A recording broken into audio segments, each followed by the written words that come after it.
Guys, welcome to another new video. इस video में हम लोग पढ़ेंगे meaning of the term impossible या फिर doctrine of the impossibility of performance. Last video में मैंने आपको बताया था what was the doctrine of या फिर what was the theories, what were the theories of frustration of the contract. मैंने आपको 4 पॉइंट बताए थे, that are the theory of implied terms, disappearance of foundation of the contract, the just and reasonable solution, the change in obligation। और आपको ये सब देखना था लास्ट वीडियो में, आप प्लीज देख लो अब जाके आप। और अगर आपने अभी तक सब्सक्राइब ना किया तो सब्सक्राइब भी आप प्लीज कर दो, ताकि आपको और भी अच्छे अच्छे लॉ से रिलेटेड जितने भी एक्सप्लेनेशन है सिंपल इजी वे में मिले। तो चलिए स्टार्ट करते हैं। तो क्या होता है ये meaning of the term impossible. Impossible का तो बहुत सारा मीनिंग हो सकता है, पर लीगल भाषा में इसका मीनिंग क्या हो सकता है? The word impossible has not been used in the sense of physical और लिटरल इम्पॉसिबिलिटी। इसको फिजिकल और लिटरल इम्पॉसिबिलिटी के तौर पे या फिर उस सेंस में यूज नहीं किया गया है। The performance of any act में बी इम्प्रैक्टिकेबल, मतलब कोई भी परफॉर्मेंस ऑफ एनी एक्ट, मतलब कि चांद पे चले गए, कॉन्ट्रैक्ट नहीं, मतलब एक्स और वाई ने कॉन्ट्रैक्ट किया कि मैं चांद पे जाऊंगा, तारा तोड़ के लाऊंगा, वो तो इम्प्रैक्टिकेबल, जो प्रैक्टिकल नहीं हो सकता, and useless from the point of view of the object and purpose which the parties had in way.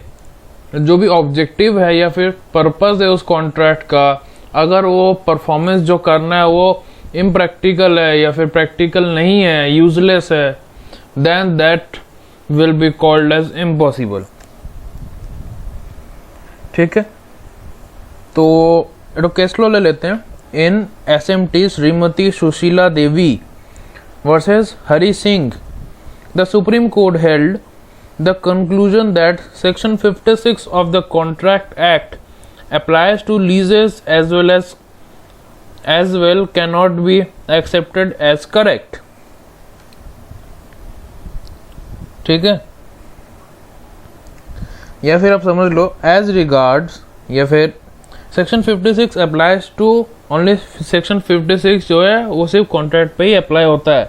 Once a valid lease comes in, अगर कोई वैलिड लीज एग्जिस्टेंस में आ जाता है, the agreement to lease disappears, agreement जो है lease का वो डिसअपियर कर जाता है, and its place is taken by the contemplated, और उसका जगह ले लेता है सेक्शन 56 में जो contemplated of the contract act is not, उसका जगह ले लेता है contract. The highest tribunal however remark the impossibility contemplated by section 56, जो इम्पॉसिबिलिटी है, जो टर्म है, the impossibility contemplated by section 56 of the Indian contract act 1872 is not confined to something which is not humanly impossible.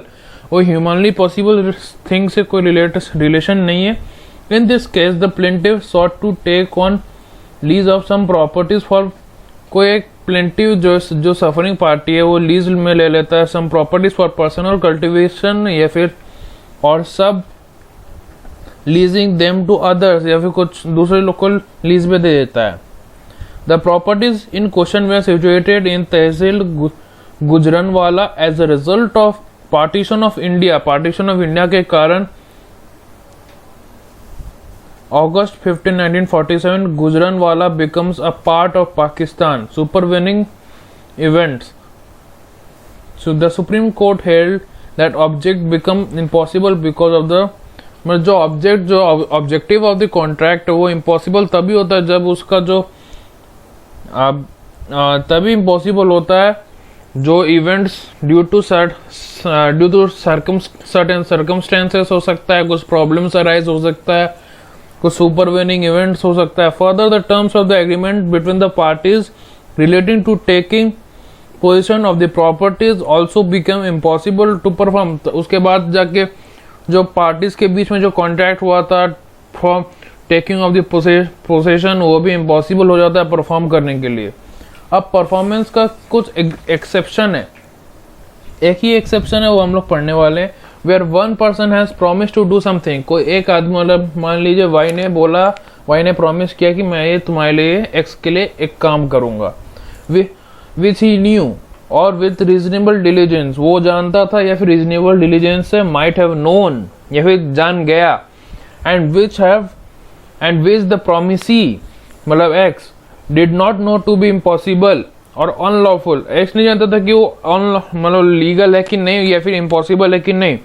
Such promisor must make compensation to make promisee for any loss which then Y, जो promisor है must make compensation to such promisee, तब X जो है promisee जो है for any loss which such promisee sustains, जो promisee जो है मतलब जो सफरिंग पार्टी है, जो प्लेंटिफ है, जो इस केस में प्लेंटिफ एक्स है और वही प्रोमिसी है, और वाई मतलब उल्टा है, वाई प्रोमिसर है, तो वाई को कॉम्पेंसेशन देना होगा एक्स को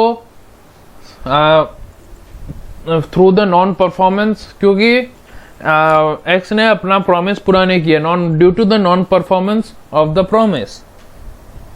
इन Satyabrata Ghose versus Mugneeram Bangur and co, the Supreme Court observe that the section 56 का पैरा 3 बोला जाता है should be deem to be an exception. ये जो मैंने आपको लिखा है ये जो सेक्शन 56 का पैरा 3 है, ये exception to the doctrine of frustration का एक्सेप्शन आप समझ लो for it, instead of discharging the contract it makes the promisor liable, ये बना देता है प्रोमिसर को liable to pay compensation to the promisee for the non performance of the contract, मतलब प्रोमिसर को बना देता है कि प्रोमिसर को प्रोमिसी को कंपेंसेट करना होगा by paying damages due to the non performance of the contract या फिर प्रॉमिस बाय द प्रोमिसी या फिर प्रॉमिस बाय द प्रोमिसर। ठीक है, आज के लिए मैं इतना तक ही रखूंगा, और अगर आपको समझ में आ जाए तो प्लीज़ आप लाइक शेयर एंड सब्सक्राइब ज़रूर कीजिएगा, ज़्यादा से ज़्यादा कीजिए ताकि आपको और भी अच्छे वीडियोस मिलें। तब तक के लिए stay safe and stay at home. Thank you.